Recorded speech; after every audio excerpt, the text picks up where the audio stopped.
say the game is getting old. Monday morning and your coffee's cold.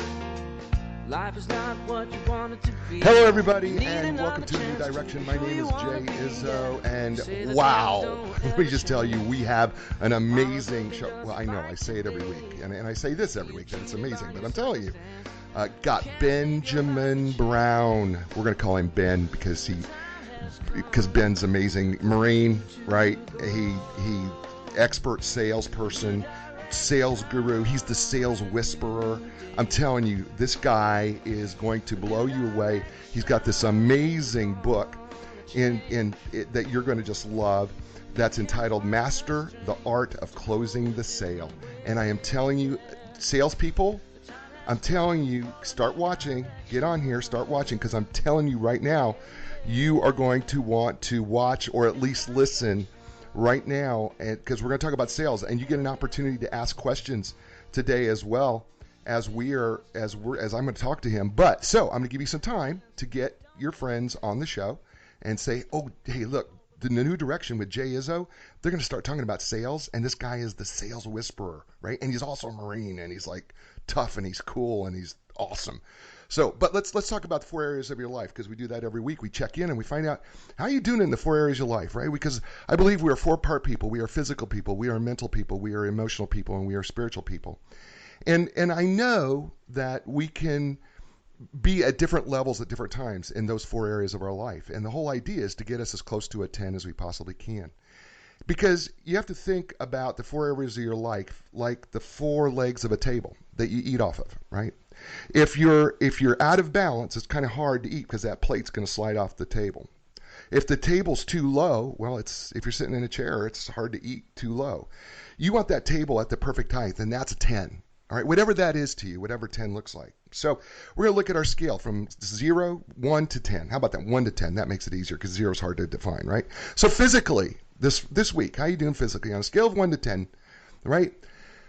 How are you physically? Are you taking care of your body? Are you doing the things that you're working out? Are you eating right? Right? I have a lot of friends who are working out. I'm a workout hound. You all know that. I love the gym. But, I started to realize I had to make some changes, lifestyle changes in terms of what I was eating and how I was eating. And it's made such a huge difference in my life because even though I worked out every day, I also needed to change the diet. So on that scale of 1 to 10, taking care of your body and all the physical things that you're doing, how are you doing? All right. Now, look, the goal here isn't to go from a 4 to a 10. All right. The goal here is like if you're at a 4 today, that's okay. How are you going to get to a 4.5? Right? Because it's all about baby steps and improvement. Right? We just need to go in that new direction to help your baby steps. So what do you need to do? Right? How do you become more consistent? What are you going to change? Right? And when are you going to do it? Because the longer you wait to change, you're never going to change. Okay? We just know that that's true. Right? And that's why we call the show A New Direction, by the way. All right, so physically, there we're at. Okay, how about mentally? On a scale of 1 to 10, 1 being miserable, 10 being awesome, how are you doing mentally? Are you filling your head with good things? Right? Are you learning something new? Are you expanding both sides of your brain, that right side, creative side of your brain, and that left side, logical side of your brain? Where are you at on that scale of 1 to 10? 4, 5, 6? Maybe you're 7. Maybe you're going, Jay, I'm reading every day, and I'm reading some great books, and I'm learning some new things, and I'm listening to podcasts, and I'm watching really good programs that are helping me learn more about whether it's my field or learn a new language, or maybe you're learning a new instrument. All those things are just positive ways to help you grow mentally. So where are you at there? All right, perfect. All right, on a scale of 1 to 10, where are you at emotionally? Right? I mean, how well are you doing? Look, we're in an emotional time of year. We just got through Thanksgiving, and I hope your Thanksgiving was awesome. But I also know that Christmas is coming, and we get a little more emotional, and, we're fighting crowds, and we've gotten up for Black Friday, and we're trying to get on Cyber Monday, and we want to make sure that everything is being delivered on time. And I know our emotions could be all over the place, but how well are you able to control your own emotions? Are you able to control them? I mean, when that person cuts you off in traffic, right? Are you tempted to, maybe give a hand gesture, or are you able to settle in and go, let it go, right? Because that's all part of our emotional intelligence, that emotional quotient that I talk about every week. And that is how well that you're able to control those things. right? And by the way, the false lie about emotions is that if you let them out and you let your anger out, that somehow you're better. Well, actually, that's not true. Actually, the more angrier that you are, the more angry you become. So don't use that as, well, I've got to let it out, otherwise I'm going to burst. That's not really true. It doesn't hold up in the research. It's about intentionally controlling your emotions and controlling them and staying calm under the most adverse circumstances. And also when we talk about emotional intelligence, we're also talking about how well you are able to emote with someone else. Are you able to understand their emotions, relate to their emotions? I'm going to tell you right now that when we talk to Ben Brown today, and we're going to talk about many of his 10 steps in mastering this idea of closing the deal when it comes to sales, I'm telling you the emotional component and the emotional control component is going to be absolutely critical, as all these areas are. All right, good. All right, finally, spiritually, on a scale of 1 to 10, where are you at spiritually? What is filling your soul? All right, and I know I get people who say, "Well, Jay, I don't believe in God. I don't believe in this." I promise you believe in something. Okay, whether it's karma, whether it's nature, you feel that there's something outside of you that fills you, that you feel that gives you a sense of peace, centers you, gives you a sense of joy. And if you don't, but you do, there is something, right, that you can't explain with science, you can't explain it with logic. You can't explain it in any other way. You just know that for a fact that there's something else out there, right? And if you do believe in God, how's that relationship going, right? How is that, right? Are you doing the things that you need to do? Are you taking the time to do your meditations or your prayers or your devotional time and those type of things? Where are you at on that scale of 1 to 10, right? And remember, 4 areas of your life, right? When you have them all in balance and they're all at the right place, I'm just telling you, you become a more whole person and you become a better person. And that leads me to my guest, who I am so excited about. I do not get the opportunity very often to talk to the guests the day before, but I got the opportunity yesterday to talk to Ben Brown. And let me tell you something, and Ben is chastising me like my friend Robert Wattrell in Raleigh, North Carolina does. They always tell me there's no such thing as a former Marine. And I wrote on a post, I said, retired Marine. And he said, there's no such thing as a retired Marine. And I was like, okay, Ben, thanks, Bob. I appreciate that. Well, let me tell you about Marine that I love, Ben Brown, who I've come to know in just a couple of days, and he's going to be a friend forever. I could tell you right now. He is a sales expert. He's an author. He's a father of 2 children. He's worked in sales for over 23 years. He's currently with small businesses and sales issues and working with low sales. He owns a consulting company called 360salesconsulting.com. Make sure you check that out. I will be putting that on the jizzo.com website and on A New Direction. He has a vast knowledge that he's acquired over the 2 decades plus that he has been doing sales training and also been selling. He's got a proven and tested way. We're going to talk about this in his book of how to improve what you're doing in sales. And I am telling you, he is a man of his word. He is a man of high integrity. He speaks to groups all over. So folks, you know, as me as a speaker, I love promoting my speakers. I'm telling you, he's just a great guy. You need to get him on stage.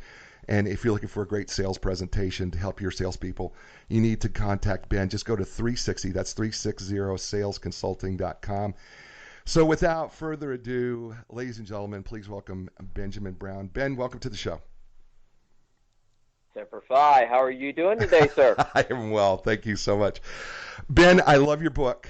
I love your book. And I've told you that 100,000 times, but I am telling you, as I said, I interview a lot of sales people who write a lot of sales books. This one is indispensable. This is one of those sales books where if you are in sales or you know somebody who is in sales, I believe that this particular book is almost the 10 commandments of sales, is kind of how I think about it. Because if people will follow the step-by-step approach to this book, I believe that they will improve their sales immensely, regardless of what they're selling, whether it's a product or a service.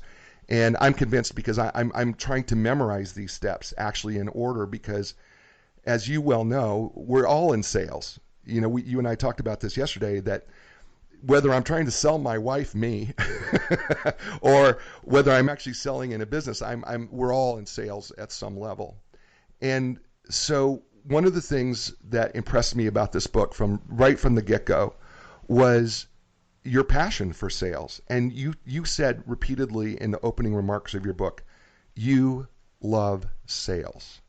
How did that relationship start for you? Started in the gym business years ago in the Gold's Gym when I was recruited. So you say it just like people get the knack or they get the itch to do something. Actors fall into certain type of situations. Well, I was a personal trainer and was recruited into sales based on just being curious and networking and just communicating with people. And it said that you would be good at sales. Why don't you come along?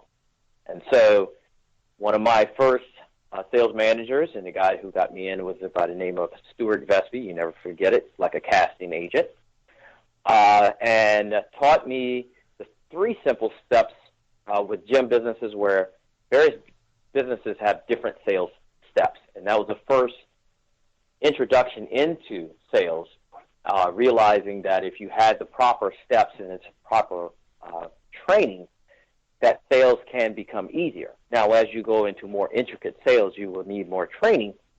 But with the gym business, it was 5 steps. It was need, use, affordability, spouse, and guest pass. And if you felt true with those steps every week or every other week when I looked at my check, that told me I was doing the right thing. And so my love and passion for it, if I was just willing to help enough people that I get what they want, I can get what I want. And being young and, wanting to actually, I made more in 1 week than I did with, a whole month humping a pack in the Marine Corps. I felt elated. We're talking with Ben Brown, and I need to also say that Ben Brown is brought to you today, as well as our show here on A New Direction, is brought to you by Inline Business Brokers and Advisors. And when it's time to sell your business, I'm telling you, contact the professionals at Inline Business Brokers and Advisors. You can learn more online about Inline. Just go to nline.com. That's www.enlign.com. Talk to Jeff Snell and his associates. I'm telling you that they will help you sell your business and get you the most money. And actually, it's an amazing process of what they do. Contact them. Again, it's www.enlign.com. Make sure you contact them, and they're a sponsor of Ben Brown today, as well as A New Direction today. So, Ben, when it comes to your passion of sales, how important is it, if you're going to be a great salesperson, how important is it that you need to love sales? Or can you be successful in sales without loving it? You can be, but one of the first things I fundamentally say is whatever you're representing, product or service or items, is that you have to like it or love it itself. Because if you don't, it shows in your presentation on how you present that offer. So if you're not really passionate about, you could tell when people are passionate about some people are passionate about it and rip you off. Right. Those are the people that are real good at sales. They sound real excited about something that doesn't work. Right. That's why a lot of people's competition that they have say, well, my product is better, and those guys are just, but I say they're kicking your butt in sales because they can fake that enthusiasm, right? Right. So being good at sales is being able to be a character sometimes where you can put that out there that you actually really do like the product, like and love it, or you can fake it, which good salespeople can fake it after years and years. It's like, I'm just getting by to get money like a gig. Right. But the main thing when working with individuals, I show them that they can like or love the product, and that passion comes through in the way they present it, which is the key. Right. That's 60% of sales is actually confidence, is what I say, and that confidence has to be within that product or service and the process, and then the person last, so the 3 Ps, actually. Mm-hmm. So I'll be honest with you. I know that I have to sell on some level. I don't love it. I mean, I love what mm-hmm. I'm selling. I mean, but I don't love that process of selling. Mm-hmm. I believe in what I do. I love what I do. I am passionate about what I do, whether it's writing books mm-hmm. or whether I'm speaking to people or whether I'm, doing the show, right? I love mm-hmm. doing those things. I just don't like the selling part of it, right? And I know that it's necessary to do it. I just mm-hmm. don't like that the sell. It's not comfortable for me. I don't like self-promoting myself. I do not like promoting myself. I have to force myself to do it. And because I am reluctant, even on social media, people think that, because I post about the show, that I enjoy doing that. I actually don't. I do not like having to promote the show. It's a necessary thing for me to do. I love my show, but I don't like doing that piece. So what do you say to somebody who goes, I love my product, I love my service, I love selling, I love the mortgage business, or I love the real estate business, but I don't really like that sales piece part of it. How do you deal with that? Let me ask you one question. What is it about sales that you feel uncomfortable about? Oh, that's a great question. Well, I think it's because I'm forcing my will on them. I think that's what you are. Yeah, well, that's what I think. I believe that, I have to force myself on that other person in order to, I got to somehow convince you, like even though I believe in what I do and I love what I do, I don't want to have to convince you of that.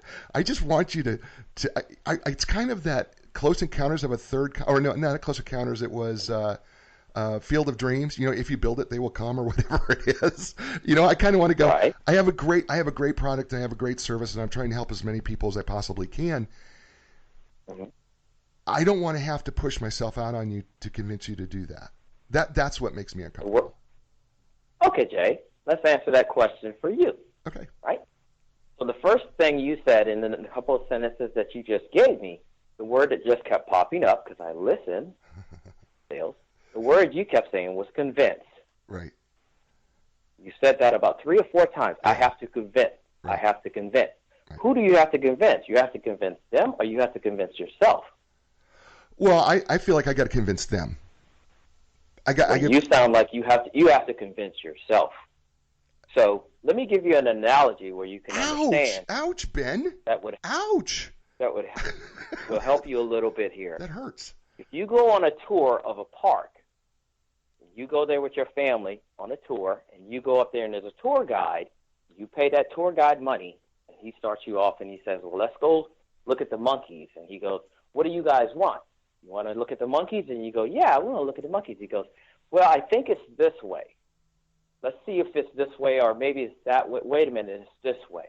Then after you look at the monkeys, what else you want to see? I want to see the tigers. Well, I think the tigers are over here. Suddenly you get lost, right?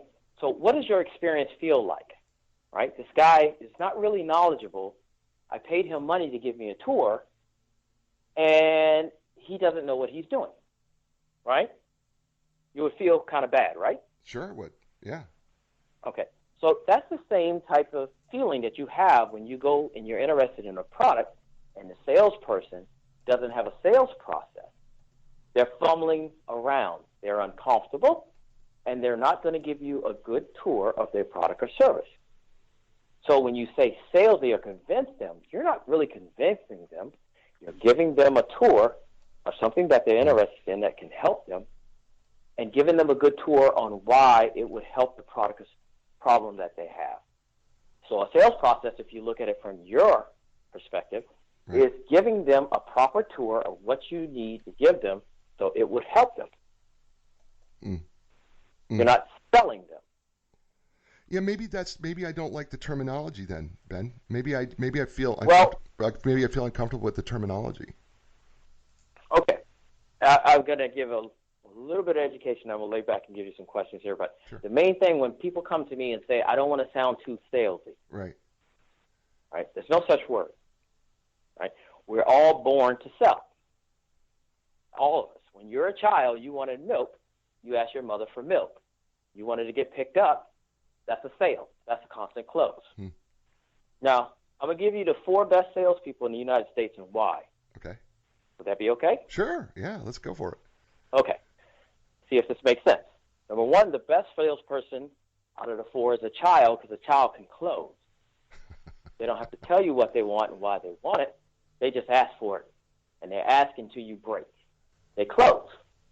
So we're all born to sell. The problem in the United States is you live in a world that if you can't afford it, you don't ask for it. Right. Whereas if you go to third world countries, you go to the markets, They don't like if you don't negotiate. So that's why people come from all the countries. Right. They work harder. They're used to negotiating. Right. They've been born like that. Right? You talk to an Indian guy on the phone, he wants to know a better price automatically. I don't care if you're selling him air. He wants a better price. Sure. He's been trained. That's part of his culture. Right. So in America, we're just lucky enough to have everything that we want if we can afford it. So your muscle for selling has been actually gone down K through 12. So by the time you get to college, you haven't sold unless you did Girl Scout cookies or paper route. Right. So by the time you become an adult and you have to be thrust into the business world and you have to sell, you haven't done it so long you're afraid of it. Mm-hmm. Number 2 is a church. You never go to church without bringing your wallet. It's traditional to pay them. They came up with the 10% rule in Catholicism, right? So they have 3 ways for you to get money to them. You can give it by cash, you can give it in an envelope and be discreet, or you can give it in an envelope and put your name on it. Right. So they know the 3 processes for people, whatever different personalities, that can always give. There's no such thing as a broke church. Right? Okay. All right. Number 3 is QVC and Home Shopping Network. I love them because they know the client more than they know themselves. Every walk of life, you can go into a neighborhood, poor, rich, upper management, and there's people that can't put the car in the garage for all the stuff they bought. Right. They know exactly when, where, why, what color, what price you spent. They know every dichotomy of everything when they bring a product on TV. They know what spot to put it on, what time to put it on, what price point to put it on, when they actually include scarcity, when they put that number on there, when they change the color of it. They got it down to a site. Got it. So they know when you're going to buy before you even buy. See? Wow. So knowing the customers more than they know themselves. And number 4 is the best one. That's a chemically dependent person, a person in love. The reason that they're great at sales is because they focus. You know the person on the street corner, if he's focused and knows his region, do you know how much money he can make in a day? No idea. It's got to be astronomical. Normally between $300 to $800 a day. Wow. Okay, it's pretty good. It's a pretty good day. That's a pretty good day. Now, when you give him money, Jay, what do you get? Oh, I get the addiction, right? I mean, I get the No. I get the fix, I get the need or whatever it is, whatever I'm looking for. When you give that homeless person that dollar, what do you get in? The homeless person. I thought we were talking about. Okay. Well, I get the gift of knowing that I felt like I gave somebody something to help them. What do you get in your hands? What do you get? Nothing. I'm just giving. Nothing. Yeah. So how come a homeless person can make $300 to $800 a day? You got entrepreneurs that have a website, cell phone, fax machines, bank accounts, accountants, and all these businesses out there that can't make $300 to $800 a day. What's the difference between a homeless person and a regular business? They're both in sales. Right. The homeless person is focused. They don't care. They don't care about a website. They don't care about the family. They don't come in with problems. They focus on the next sale. Wow. Period.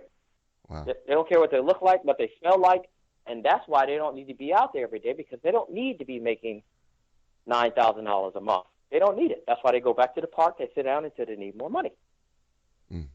While you go to work stressed out about how you're going to pay the electric bill and pay your employees because you're worried about marketing, accounting, but you're not worried about sales because you're not focused on it, right? So in conclusion, number 1, if you could sell like a child, because a child can close, traditional like a church, that's another trait, good salesperson. Number 3, know the customer, know that they know themselves, like QVC and Home Shopping Network, or if you're focused, like a homeless person or a person that focuses in love, because that's all they care about is the next thing they want.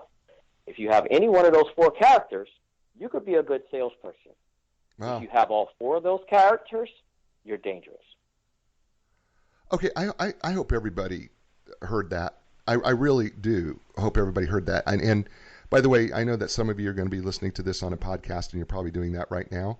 You may want to kind of rewind that section again, because I'm telling you, eye-opening, enlightening. Ben Brown, I'm telling you, he's with us here today on A New Direction. author, clearly a sales guru, expert, the sales whisperer, I love to call him that, is with us here on A New Direction. That was beautiful, man. You just made me, first of all, I feel better, but I also feel a little ashamed that I am not. I never thought about it in those terms. I never thought about those 4 different thoughts about those groups, and never occurred to me until you said that, which is why you are who you are, and you're the expert. And by the way, Ben Brown is brought to us today by Inline Business Brokers and Associates. By the way, look, are you a business owner? At some point, you're probably going to need the service of an experienced business broker. Selling your business is a big decision, so make sure you build your ideal team, starting with the experts at Inline Business Brokers and Advisors. You can learn more about Inline at inline.com. That's www.enlign.com. And Jeff Snell and his group will be happy to help you and serve you, and they're bringing you today's show, A New Direction, as well as Ben Brown, which is a perfect fit because they do sales. So, Ben, let's dig into this book, because I love the 10 steps. And what I love about the 10 steps is it seems that every step builds on the one prior. So you can't just jump into the middle of this if you haven't started with one. And in my mind, am I wrong on that, or have I misconstrued that? Well, the best way I create and communicate with people is through analogies. And so you're in the market up there in Raleigh, North Carolina, and I know that your wife is a real estate broker or on their own real estate agency. So I actually can put this in the fashion of building a house, which is sales as a skill. Right. So look at it from the standpoint of a builder building a house, and I will put the stages together for you to build that house, because if you don't build it right, guess what? It falls down. Okay. Right. You got it. Okay, got it. All right, awesome.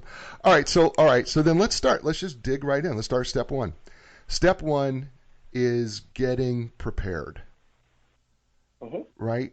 And so when you say that as a salesperson, and you're telling me as a salesperson I need to get prepared, what am I getting prepared for? What should I be preparing to do, or how do I do that? Well, story, when I was a sales manager, I used to on Monday morning sit there and wait for the sales team to walk in, and I'll be in the hallway being able to look at them in their eyes on Monday to see if they're in the game. Okay. Leads are expensive. They don't come by just too often, depending on what company you're in. You mentally need to be able, when you give those leads, like Glenn Ross used to say, the golden leads. Right. You don't want to blow them. Right. So are you mentally in the game? Is what you have to do. That could be spiritually, mentally, physically. Are you able to communicate that product or service to that potential client without being rattled? Do you know where you're going in that conversation? Are you able to take the no's that you're going to go through if you're on a phone or a face-to-face or door-to-door?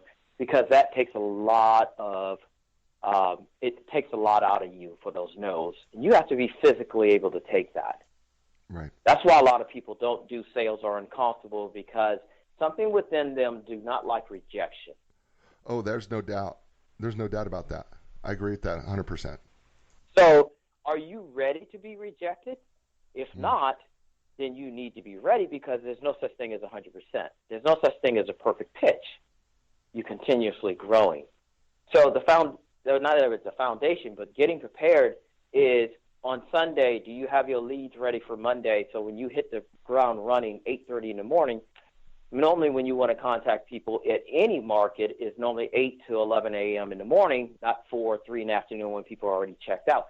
So the perfect time is between 8 and 11. Are you prepared to make the calls and not worry about Facebook or social media? Are you ready to actually start being proactive in your sales, not reactive, and start making those calls at 8 o'clock in the morning like you're supposed to? Right. So you already have your coffee and ate and worked out and you're ready to go, because if you're not, then you're missing opportunities. So when we talk about being prepared, we're not just talking about being prepared for your day, but we're talking about being prepared, physically being prepared, mentally being prepared, emotionally being prepared. Mm-hmm. Right. Business-wise, is your CRM efficient where you know exactly what calls? Are you searching around for what you have to do? There's a difference between being productive and active. Most people say, I'm busy on Monday. You're busy, but are you productive? Right. So if you're a solopreneur, you cover everything, accounting, you try to cover marketing, you try to do all these things, but most of the people don't focus on sales. They're afraid of it. They're going to wait till everything comes through to hire somebody. How are you going to hire somebody if you don't know how to sell yourself? One thing I tell. Right. But, are you being proactive? We're in a great economy right now, Jay. Everything's going well, right? Right. The employment rate's low, right? Right. Talk to somebody in 08, right? Oh, no. Listen, we were in business. Doing 08 was rough in the real estate market and the mortgage market. It was rough for everybody. It was hard. I appreciate the people that went through. One of my realtors, Randy, he's been in the game for over 15 years. He went through that, and now everybody you see has real estate license or broker or something like that, agent. Right. It's coming back now because there's money in it. But who's that person when you had to go through those short sales, right? They knew the work. They knew how to do it. So these people that came into the market since 08 in real estate, they haven't seen the hard times. So everything's good for them. Right. So they don't know what it is to really hustle because the market is great. Everybody's selling houses. As you know, times go into session. The circle actually comes around, and people talk about it coming back. Right. So, and most businesses, everybody loves these funnels.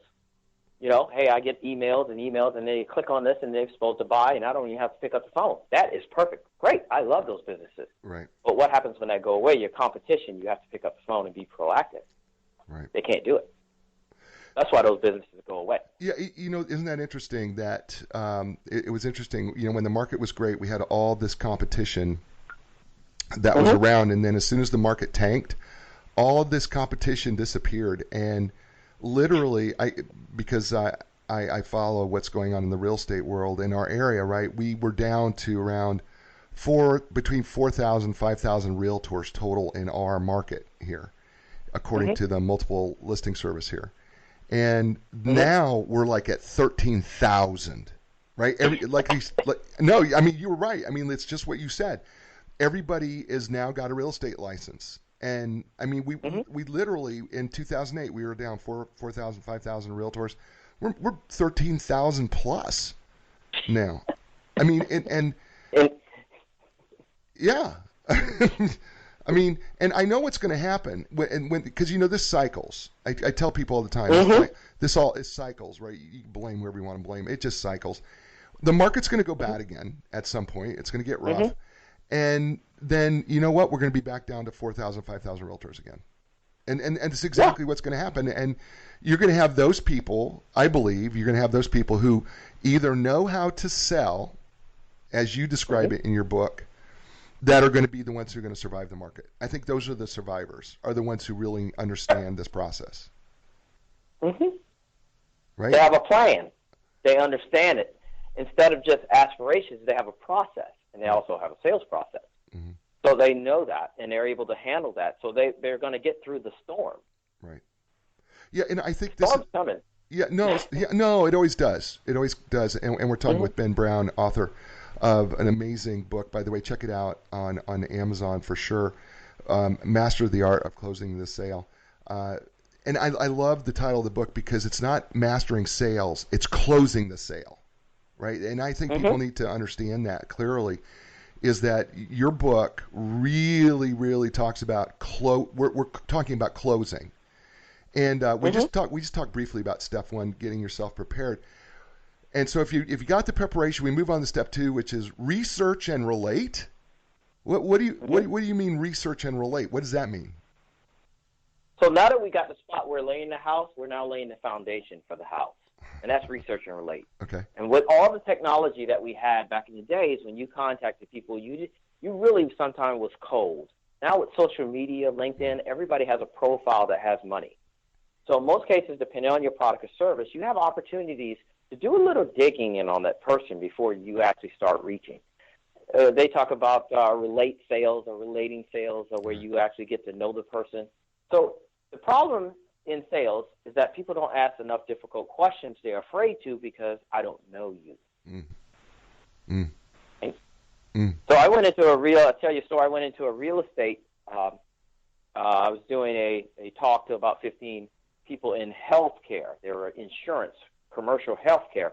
And I asked the gentleman in front of me, I said, what color is your underwear? He looked at me like I was crazy. Right?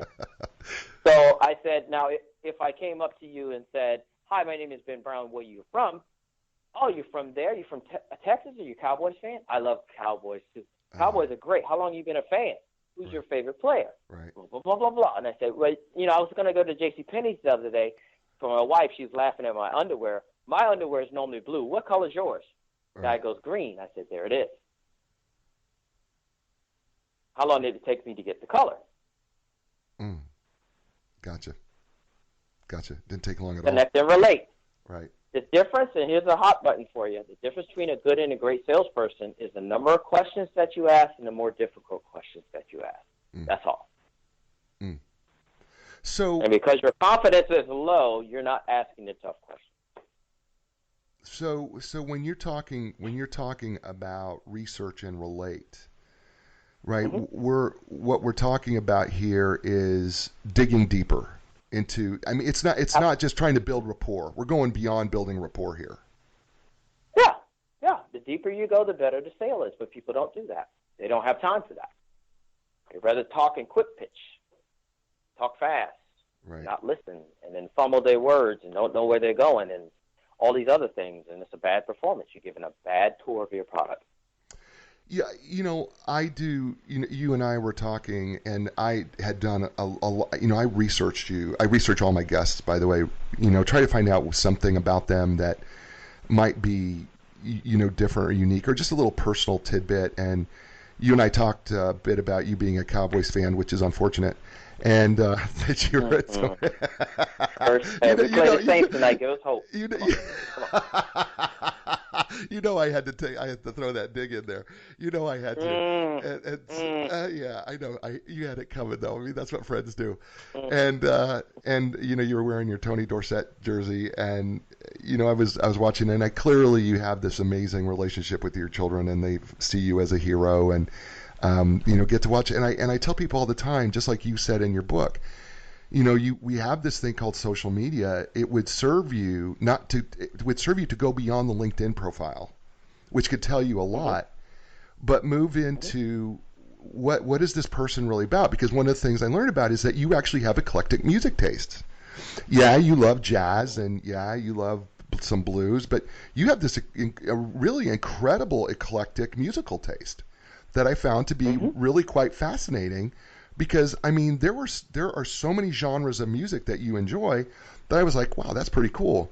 This guy doesn't just enjoy one. A lot of people will just get stuck in one genre of music, but you're across several genres, and I found that to be fascinating, because I said, wow, then he's just a music fan, because that was actually when I was looking through the movies you like, and I was going through some of the other TV shows that you like and that type of thing. I was like blown away because your music collection was so much bigger. And it's really a good practice, I think, that people ignore in sales. And Rob Jollis, who was on before, talked exactly the same thing. I thought it was so interesting how both of you were exactly saying the same thing. Know the person who's in your chair, right? Really, and don't be afraid to go and dig. And actually, I've had several authors who talk about leadership or management or whatever it may be, say exactly the same thing, and you guys are all exactly on the same page. You got to know more than just at face value what this person does for a living. You need to know. You know why?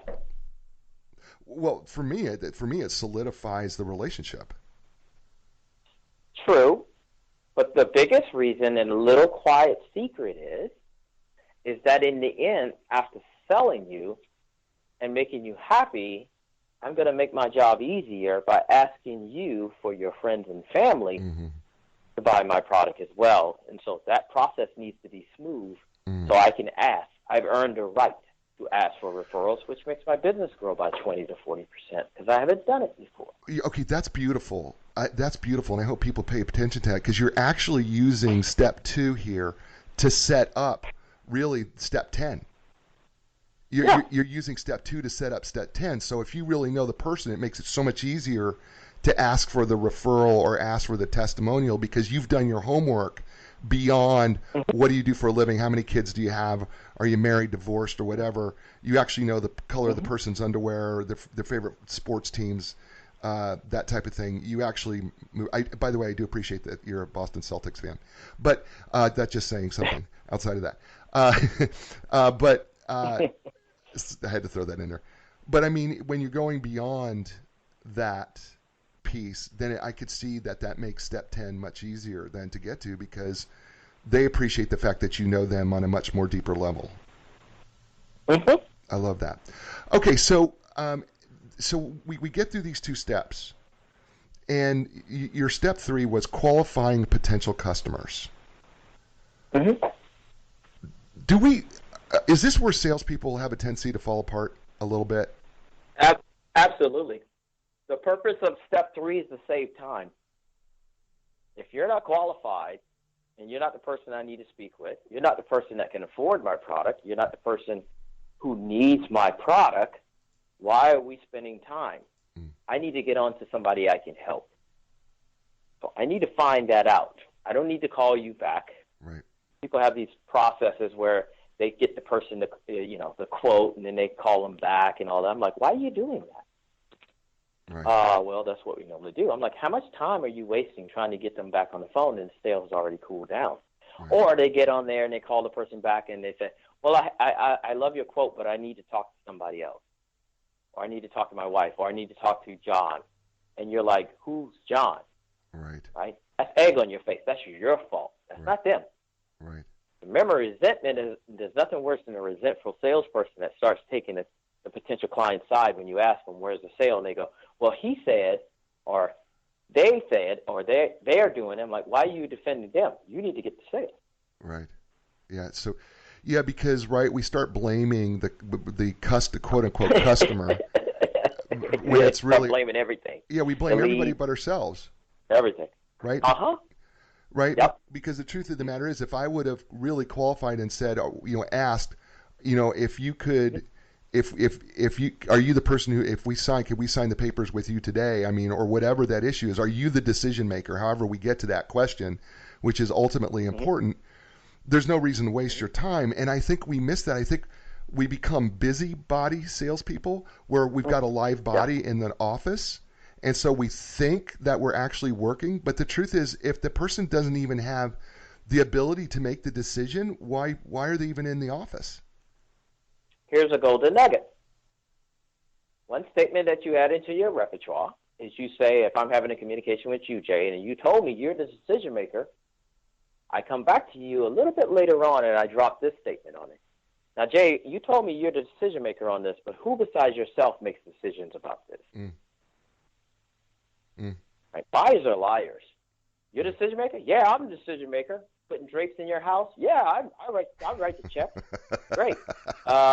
You want to put that on? Well, I got to talk to the wife. Right. Yeah, no. You're the decision maker, but who writes the check? Right. Or you may write the check, but ultimately that decision of whether you're going to write the check comes from the other person. Right? Yeah. And then when you send them the quote, and you actually, I tell people this, in your mind, visualizing yourself pulling your wallet out and giving it to a potential client, say, now go sell this to the decision maker with this quote and come back with my money. Because they go with a quote with a price and they try to pitch it, or whatever they can remember, because we only remember about 30%. Right. He said this, this, and this, and here's the price. And you give that to the decision maker, they look at it and go, nah. And then another thing, when you give somebody a price quote, you're giving them ability to shop. So you're giving them the fuel. Right. So if you come to me, which I've been in many sales positions, and I go, who else besides me that you contact? Well, I contacted this person, and I said, did they give you a price? Yeah, they gave me $1,700. What did they offer? Blah, blah, blah. All I'm doing is cutting up your sales pitch, right? Right. And I go, $1,700 for this, this, and this? And I say, well, wait, by the way, let me ask you a question. If I can get you that for $1,500, and also in addition to that, I can give you this, is there anything holding us back from doing this right now? Person goes, makes sense to me. Good. What card do you want to put it on? Right? And then you call them back. Hey, you ready to go at $1,700? and they give you the kiss of death, which is, we decided we didn't want to go that route. Right. Right. They don't have to tell you why. No. You're done. Yeah, you're just done at that point. No, right. I mean, but we see this. I see this all the time when I see real estate professionals do this, where, let's say they're doing a presentation for, listing a house for sale, and here they are doing a presentation listing a house for sale, and they're doing this huge presentation, but they never ask the question, are you the person who can actually make this decision? If I show you, can give you everything that you wanted, will you sign today? Right? Are you the one who can sign today? Right? And so many times what I see in the real estate listing process, more often than not, is that they go, well, we're going to go home and think about it.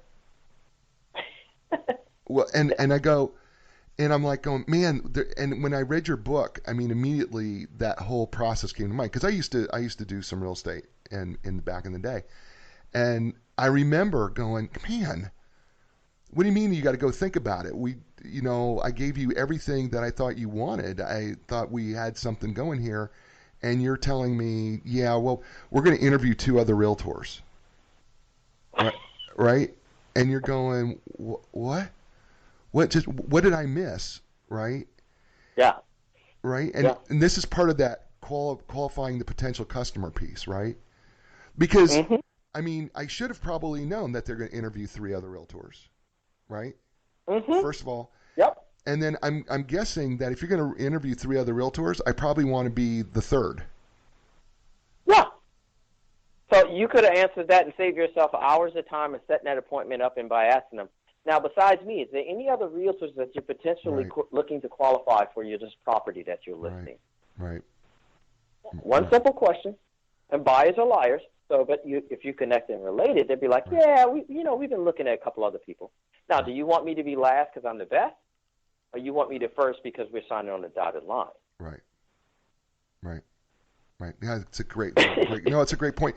I think mortgage lenders are the same way. I think they, and listen, I get it that people will, you want to check mortgage rates and things like that, and I get that they will do that, but I think, even in the mortgage industry, and I have a lot of friends who are mortgage lenders, and I know Paul Fitz listens to the show, and also Mike Morgan listens to the show, and they're mortgage people, and I got some folks from other major corporations that listen to the show, and I know even then they will tell me, I'm one of maybe 2 or 3 other lenders that they're checking out. Probably their best. Probably based on step 3, their best thing they could say is, how about if why don't you after you checked out the other 2, why don't you come and check me out? Do that, right? Because I think that puts them probably in a better position, because otherwise I think you're stuck. I think you're way stuck to do that. You're right, but there's an additional thing. It's not what you say, it's how you say it. Right. Your confidence-wise. I run through that all the time. And I know I don't want to waste my time as well as yours, right? Because time is money. Right. And I've been in this game a long time to understand that. So what I would like is the best opportunity for me, when I finish, we can sign on the dotted line to get this deal done so we can get your house sold, because I now ask the questions, why you need your house sold, why is it important to you, what's the important parts. So do you want me to be first or last? Right. Yeah, no, you're absolutely right. And we're talking to Ben Brown, author of this incredible, awesome, amazing book called Master the Art of Closing the Sale, the game-changing 10-step sales process for getting more clients and referrals, but certainly closing more sales. And we're going through some of the steps here of the 10 steps. You're going to have to buy this book. By the way, the book is extraordinarily well priced. You can get it on Kindle or paperback right through Amazon, or you could go jump right to his website. And that's 360salesconsulting.com. That's the number 3, the number 6, and the number 0, salesconsulting.com. And if you go to Ben's site, 360salesconsulting.com, and you click on Get the Book, he will actually sign a copy of the book and send it right off to you. And he is happy to do that. He told me he enjoys being able to do signed copies of the book. and he loves doing that. So make sure you check out. I know a lot of people love Amazon, but I'm telling you, you can get a signed copy directly just going to his website entitled 360salesconsulting.com. Again, I'll be putting his website and the book on the page, on the New Direction page off the Jay Izzo website, and you'll be able to get that information as well. And also, you'll be able to see it if you're downloading this now at podcast. If you're an iTunes user, you'll also see the website listed there in the write-up as well. So you'll have a number of ways in order to get back to Ben. And we are so grateful for Ben being on the show, and we're thankful to Inline Business and Brokers for being the sponsor of today's show, and for Ben. They have literally, Inline Business and Brokers and Advisors have helped literally thousands of clients in the sale and purchases of businesses. When it's time to sell your business, contact the professionals at Inline Business Brokers and Advisors. Jeff Snell and his group, I promise you, will take care of you and will do the very best for your business. You can learn so much more. Just go to enlign.com. That's enlign.com, www.enlign.com. And they've been sponsoring the show now, and we appreciate them as sponsors, and we appreciate them sponsoring Ben as we continue to walk through his book. So we're qualified. We're up to step 3. We qualified the potential customer. So step 4, and this is the one, as a psychological professional, Ben, this is the one that just, when my mouth dropped open, I was salivating, my eyes got real big, and I think I highlighted the entire chapter. And step 4 is identify emotional triggers. And I know, and first of all, I know the psychology behind this, but I've got to believe, you probably have the percentage, but I've got to believe that 95% of the salespeople do not even know what the real emotional triggers are. I think this is a bypass, that they think they identified it, but I think they miss it. Talk more about identifying emotional triggers. I'll tell you a story that relates. Many years ago, I was on the phone with an Asian gentleman. No, this is Karen.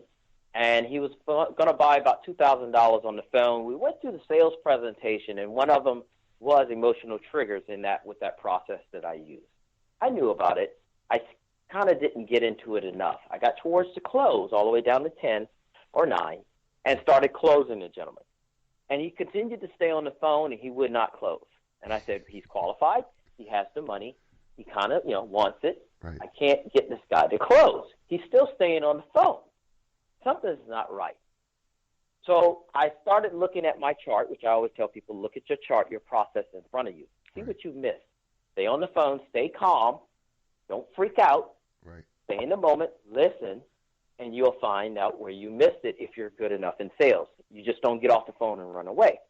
So I went back to him and I said, you contacted me about this product that's supposed to train you to make more money. What is it that made you give me a call? Right. And this is after being on the phone for an hour. And he said, well, I bought another product. I used it. It didn't work, and I wasted my money. And I said, really? He said, yes. And I said to him, so let me tell you, reiterate it, you bought another product, you used it, it didn't work, and you wasted your money. How much money are you talking about? Not $1,700. And I said to him, right after that, how did that make you feel? And waited. And he said, very small voice, like an idiot. And I said, what did you just say? And he said, like an idiot. And I said, say it like you mean it. And he said, like an idiot. And I said, scream it. And he said, like an idiot. And so I went back to number 10. So I went back and got the emotional trigger. He called me, not because he needed a product, not because he wanted to get trained. It's because he felt like an idiot. Right. So once I found out, and I said, so you know my product's going to be able to do that for you. Right. Going to be able to train you so you won't feel like a what? And he said, like an idiot. Right. And I said, which card do you want to put it on? And he said, Visa. Right. So you had to go. So that whole time, I came back and realized I didn't get an emotional trigger. And I can only do that if I built up everything else. Right. Yeah, because you had to build up the 3 steps to get to the emotional trigger. You know what? I know that some of the people who are watching and listening right now, one of their By the way, what a funny story. It's a great story, by the way. I'm an idiot. But so I think more people, when you think about when, they've used a particular, I'm going to go mortgages here because I know that Paul Fitz is here with us, mortgage lender. They use somebody else for a mortgage. They didn't get the service or the experience that they were hoping for. Mm-hmm. And so they're making a change, right? But they're not sure if they want to use, this mortgage lender. But if that mortgage lender could pinpoint and go, well, why did you switch? Well, because right, and get to the emotional part. Well, we felt like they didn't care. What? Say that again. Well, we felt like they didn't care. Man, there's your emotional trigger right there. That's telling you what they're asked. They're telling you what they need from you, right? It's not even about the terms and conditions. They just want somebody who cares. Absolutely. Now you're getting it. And that's the key. Now, that's only one part of this process. But if you have that, you use that throughout the rest of your presentation to keep their attention. And the reason that you want this house is because of what? So I can get somebody that cares. And you get them to feed it back through you, through your presentation, lets you know that your tour is going quite well and you have their attention. Okay, I can already hear the B2B people going, Jay, this is great when you're talking about B2C, but there are no emotional triggers in B2B sales.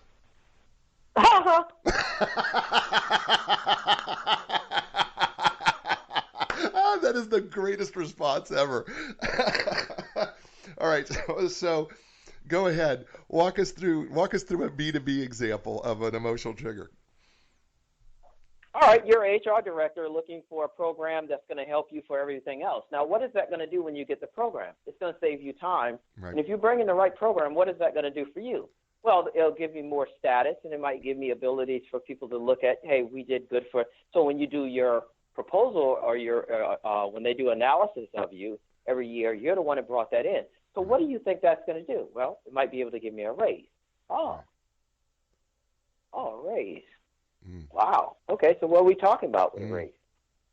Another $5,000, $10,000. Okay, so you're not the decision maker, but if this works, you'd probably be able to get yourself a raise. What would you do with the money? Oh, that's brilliant. That's brilliant. Yeah, because, and I say this, I've said this before too, that I don't care what you're selling. Emotions are a part of it. I don't care if it's B2B or B2C. Somewhere there is emotion behind it. I'm convinced of it. And then you just did such an amazing job. And I started thinking about this whole, I'm going to get kickback from the B2B people that there's no emotion. I mean, I even get it from commercial real estate people going, well, the reason I do commercial real estate is because there's far less emotion. And I had the same response you do. I laugh. I go, are you kidding me? Right? I mean, because it's not true. I'm a buy the building for what? So I can get more leases, so you can put more people in there, put that in, and what's that going to do for you? And then basically what's that going to do for you? And then what happens, you're going to make more money. What are you going to do with the money? Well, that helps me if I want to retire and my kids go to college. So you want to be able to have a building so you could sell it a couple of years from now. So it'd be easier for your kids to go to college and you don't have to worry about that, right? Yes. How would that make you feel if that worked out? Wow. It'll make me feel great. Wow. There's the emotional trigger. That's so elegantly simple and brilliant, but I know that it is missed because it's got to be missed all the time because, even if you're the decision maker in a B2B transaction, the fact of the matter is, if you do something and this all works out, you're going to look like a genius. It may wind up in a raise. That raise may put in the new swimming pool, going back to Christmas vacation, in a timely manner. Getting that bonus because you've done this amazing job, right, in your B2B business, in this sale. And now you can put in the swimming pool. How does that swimming pool make you feel? What's going to be awesome? Because we have lived in Florida for, the last 10 years. We've talked about putting in a swimming pool. I just didn't have the extra money, but this could actually get the money to put in the swimming pool. Bang, bang, boom. There's the emotional trigger. And Jay, when you get that swimming pool, do you have floaties? You like floaties? What's the color of your floaties? What's your favorite color? Blue. Blue. So you'll put a blue floaty in your brand new pool. So when you get this done, you could do what? I could buy my blue floaty that I'm gonna put in my new pool with my pina colada holder on the side. Yeah. See, now you're making the emotional trigger stronger. Mhm. You can play with that all day. Oh my gosh, that is brilliant. We're talking to Ben Brown. I hope you people are listening to this. I mean, we're not going to listen. You're going to have to buy the book to get all 10 of the steps, but we've gone through the first 4, and I'm telling you, if you aren't paying attention, you are missing out on the top 4 things that you need to start your day with when you're in the middle of your sales presentation of how to start winning and closing sales. I am telling you, you got to get the book. You need to get this book, Master the Art of Closing the Sale, the game-changing 10-step sales process for getting more clients and referrals. The book is elegantly, so by the way, it's 116 pages total, so it's not a long read. You can literally read it. Matter of fact, what I love about this, and I wrote this about the book, what you should be doing is memorizing this so that it becomes second nature to you, so that it's automatic, so that you're not thinking about it, that you have these 10 steps ingrained in your head so well, and that you're practicing these 10 steps in every single thing that you're doing. I know that I am committing myself to doing this because I fell so much in love with this book that I'm trying to learn these steps in order and trying to find ways I can practice them in order. And Ben has been so gracious to be with us. Do you know that we've been on an hour? And we haven't even gotten through to step 5 yet. No, we haven't. That's what I'm saying. Telling you. I told people, but this has been fun, Ben. This has been fun for me. I'm enjoying. Can we just do step 5 and close it? Because then I'm gonna let people do the other 5 steps. They're gonna have to buy the book and do the other 5 steps. Okay. They're gonna have to, and that's why it takes a while to get this and digest it when you teach it to people, because I have to give you analogies to understand it. Right. So if you understand it and you practice it, you will do it. Yeah, And most people will forget to do it when they're in the middle of a sale, when the pressure's on and they're sweating. Right. So right. Step number 5. Yeah. So which is with step number 5. Go ahead. Yeah. Step number 5. Set up the offer. So let's just go through. Let's just get everybody caught up in case you missed what the first 5 steps were. All right. So step 1 was getting prepared. Step 2, research and relate. Step 3, qualify potential customers, huge one. Step 4 that we just went through, identify emotional triggers. And now that we've done that, we're moving to step 5, which is set up the offer. Ben, what do you mean? What does that mean, set up the offer? Set up the offer is simply me saying, if I could, would you? I'm not wasting my time. Now that I know that I can help you, right, before I present to you, which most people jump straight to the presentation, we've done 5 steps before we even presented. Right. So that's why Master the Art of Closing the Sale is not all about closing a book of closes, if a horse, you can lead a horse to water and all these different closes, because people can't memorize that. You're closing throughout the process. So I'm not wasting my time. I need to get on to the next sale. Right. So now that I know that you are who you are, who, what, when, where, why, and that you're interested and that I can help you, I'm going to confirm that before I tell you how I'm going to solve your problem. So before I go in the house and tell you about this house, if I'm in real estate, I'm going to ask you. And there's nothing wrong with asking because people won't ask, right? So step number 5 is actually just staging, right? How to sell cars. So before you buy a car, you sit down and then write down all the stuff that you want. I'm not going to give you a test drive until I know that I'm not going to waste my time on a 30-minute drive. Right. If I can provide you with the best car at the best price, is there anything holding us back from doing business? When? And I don't care if you're selling Learjets or pencils today. So, if I can provide you with the solution to your problem that you have, and it solves all your problems, and it's affordable, you can throw the price in there if you want, if you're confident enough. And we're talking a price around blah, blah, blah, blah. Right. Is there anything holding us back from doing business? When? Today. Today. You have to put the word today in it, and then you have to shut up. What a great point, because I think we sometimes forget the last word today, right? I mean, You know why you say the word today, Jay? well, I think because if you leave it off, then you've let them off the hook. You're not. Absolutely. What are you closing? You're not closing if you don't say today, right? What are you? What then? What are you? What you're not selling? How are you selling anything? So, The point is, you want the contract signed today. You know, if you don't, is there anything that would keep us from doing this deal? And if you don't say today, yeah, but if you don't say today, they'll go, no, there's really nothing. Okay. No, right. And then you got to go back and go, no, I mean right now. So the first thing I show people in sales is the process of you never assume anything. Right.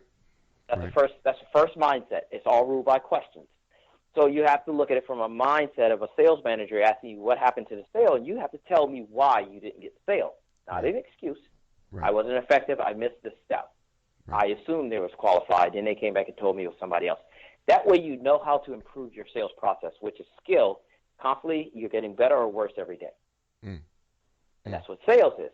So when I asked you today, the reason that word is important is not only because of its closing mentality, but you honestly, because buyers are liars, have to tell me why not today. Right.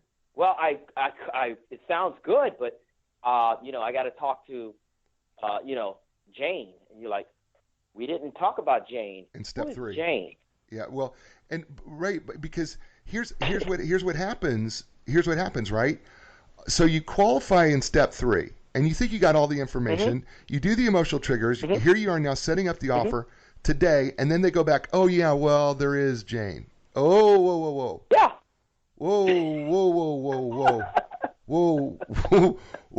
Jane's now name. you would have got Jane 30 minutes, 40 minutes down the road after your presentation. Right. When you went up to the close, you would have got Jane, and you would have went all the way down, assuming that they were still the decision maker. Right. But just by asking one more question, Jane pops into the picture, because you already asked them, are you the person that makes the decision? Yeah. Right. Are you the person that writes the check? Right. Yes. Okay, great. So if I can solve that problem, we go through that. If I can solve that problem for you, is anything holding us back from moving forward with this today? I just got to talk to Jane. Who is Jane? Now I'm going back through my notes like a lawyer. Right. You told me you're the decision maker, right? Yeah. Right. You told me you write the checks, right? Yeah. So who's Jane? Well, Jane is, and then the first thing I'm going to come out of my mouth is, where's Jane? Yeah, where is she? Yeah. Because before I present to you, I'm not going to waste my time presenting to you, and then you present to Jane, and you're not in sales, and then I never get to talk to Jane, and I'm giving you my wallet, and you're walking away, and hopefully you come back. Yeah, see, this is where you're so right, but this is where I think, because you have, and I think this is part of being prepared in step 1, is that you're prepared to say, okay, if I don't have the decision maker here, we're done. Walk away. Done. There's no reason to continue on. I am done here because, right? I mean, but that takes. Don't. My job as a salesperson or an owner of a company is to provide my service to everybody. Right. It's like you have a cure to cancer, and you have to talk to every qualified person out there to see if they need it. Right. Right. You don't have time. You have a house to sell. I don't have time to show this house 30 times. That's wasting time. I know somebody's going to buy it. Right. I'd rather not waste my time. Right. Because I got to get on to the next house and the next house. Right. I relate to people. You only have so much time on this planet. Right. You only have so much stuff that you could sell. So why am I going to waste my time with somebody who I can't present to? Right. So a presentation is a gift to you. Just for me to show you how I'm going to solve your problem, not just to show you and see if you like it. Right. It's not, hey, bells and whistles. I'm going to say in my presentation, we haven't gotten there, but I'm going to show you how I'm going to solve your problem. Right. My presentation doesn't have to be that long because I know your emotional triggers, and then I can get on to the close to get a referral, to get a testimonial, so I can get on to the next deal. Right. So, That's it. but I understand, but I think the beautiful thing, and I think the hardest thing for many salespeople, though, and I don't know if you agree with this or not, but I think the hardest thing is that you use this process. You're qualifying Mm-hmm. every step of the way as you're closing. Every step.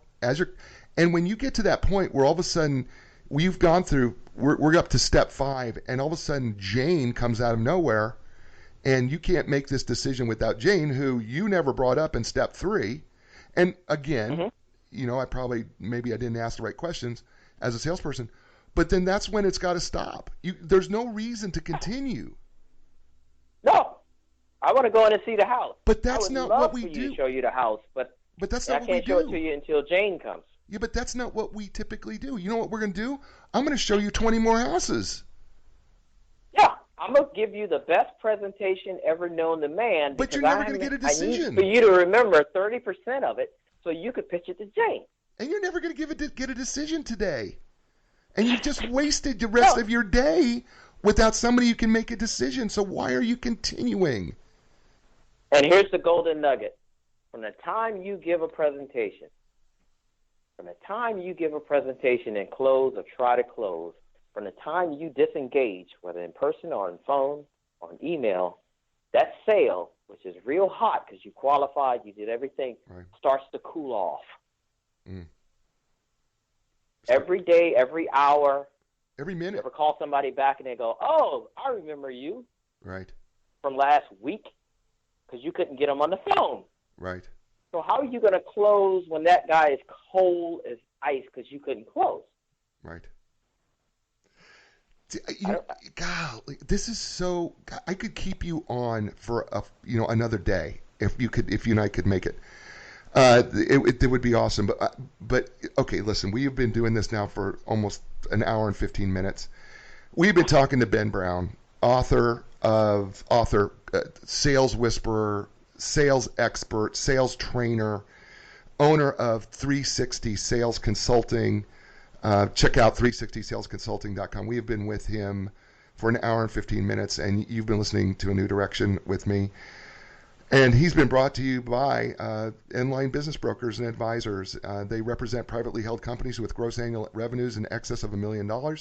Inline delivers the highest market value in the shortest amount of time with complete confidentiality. So you can learn more online at nline.com. That's www.enlign.com. Check them out. They have been sponsoring Ben Brown today as well as A New Direction. Ben, wow. Just a wow. So I have this thing that I do with every guest. You've, first of all, been amazing. You've helped so many people. And we may or may not hear how many people that you helped, but you have helped so many people today, and I'm totally grateful for that. And I'm totally grateful for you coming on the show. And I would be remiss if I didn't say thank you for serving our country, because that means so much to me, and that someone like you would risk your life, not just for somebody that you know, but for people that you don't know, and that you did that for us and our country. And so I just want to say thank you out of gratitude for doing that for us, and then for writing this book too, and being on the show. So thank you for doing that.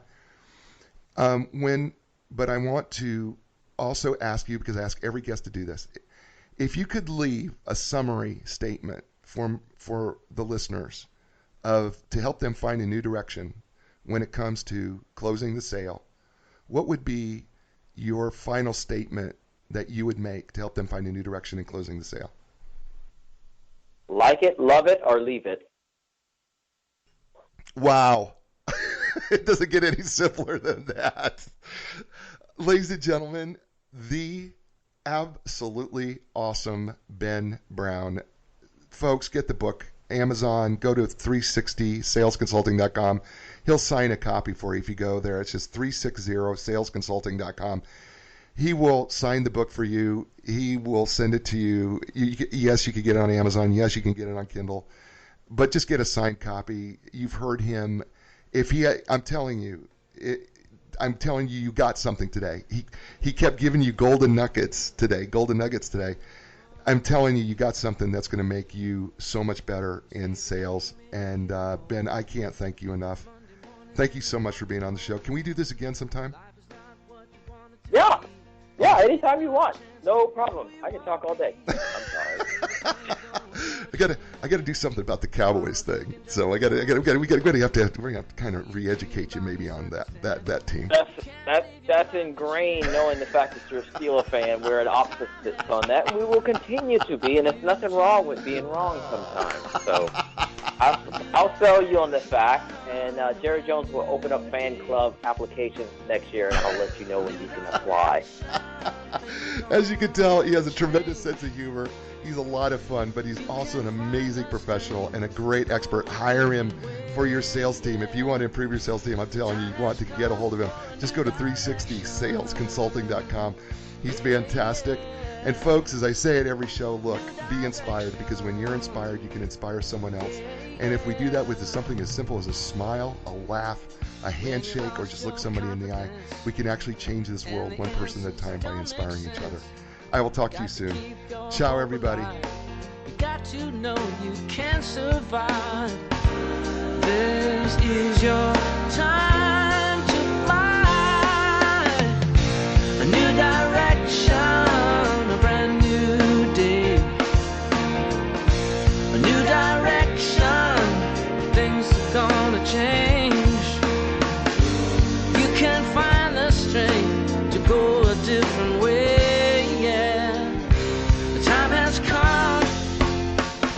Your dreams will take you places you have never been before. Find your passion, find your strength.